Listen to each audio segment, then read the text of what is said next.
అల్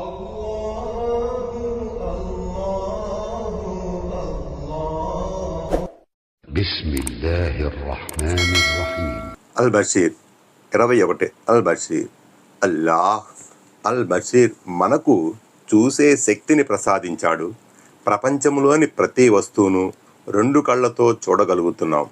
మనకి చూసే శక్తిని ప్రసాదించిన ఆ పరమప్రభువే మనల్ని ఎల్లప్పుడూ చూస్తున్నాడు. వెలుతురు చీకటి రెండూ ఆయనకు సమానమే. ఆయనకు నిదుర కాదు కదా, కనీసం కునికైనా రాదు. ఈ ప్రపంచములో ఆయన లేని చోటంటూ ఏదీ లేదు. కాబట్టి ప్రతి దాన్ని, ప్రతి వారిని ఆయన చూస్తున్నాడు. అల్లాహ్ మనల్ని చూస్తున్నాడు అనే ఈ భావనే మనలో భయభక్తుల్ని జనింపజేస్తుంది. ఈ భావన ద్వారానే మనిషి మంచిని చేస్తున్నాడు, మేలైన దాన్ని ఆశిస్తున్నాడు. మన చెడు చేష్టలు పరుల కంట పడకుండా చేయగలమేమో గాని అల్లాహకు తెలియకుండా మాత్రం చేయలేం. ఆయన మన ప్రతి కదలికను, భావనను కనిపెడుతూనే ఉన్నాడు. మన ప్రతి పనిని దైవదూతలు నమోదు చేస్తూనే ఉన్నారు. పరలోకములో తీర్పు దినాన మన చేష్టల చిట్ట పట్టబయలు కాక తప్పదు. మంచి పనులు చేస్తే అల్లాహ్ కరుణానుగ్రహాలతో మనకు స్వర్గం లభిస్తుంది.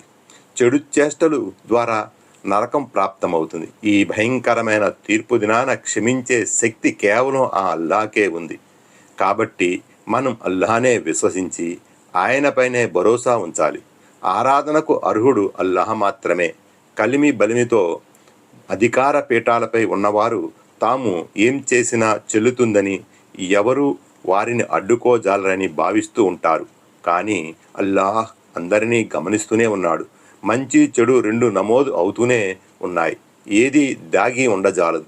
మనం అజ్ఞానంతో ఏదైనా తప్పు చేసి అల్లాహ్ను వేడుకుంటే ఆయన కరుణించి క్షమించవచ్చు. అలాంటి మన తప్పు పరులకు తెలియకుండా దాచే శక్తి కూడా అల్లాహకే ఉంది.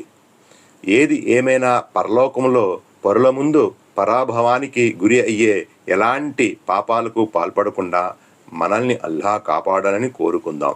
మనమంతా అల్లాహకే చెందిన వారం. చివరకు ఆయన వద్దకే మరలిపోవలసి ఉంది. మనం చేసే ప్రతి మంచి పని నిస్వార్థంతో నిండి ఉండాలి.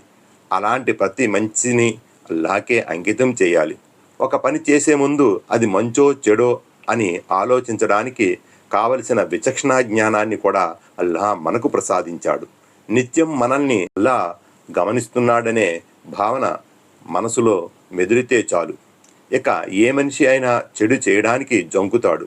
ప్రతి మనిషి ఇలా ఆలోచిస్తే వ్యక్తిగతంగానే గాక సమాజంలో కూడా ఎన్నో సమస్యలు రూపుమాపబడి శాంతి శ్రేయాలు వెల్లువిరుస్తాయి. అల్లాహ్ మన తప్పుల్ని క్షమించి ఆయన కారుణ్యంతో అనుగ్రహించాలని, పరలోకంలో పరిణమించే పరాభవం నుండి మనల్ని కాపాడాలని వేడుకుందాం. దివ్య ఖురాన్లో ఇలా ఉంది, నీ ప్రభు సర్వాన్ని చూస్తున్నాడు. 25:20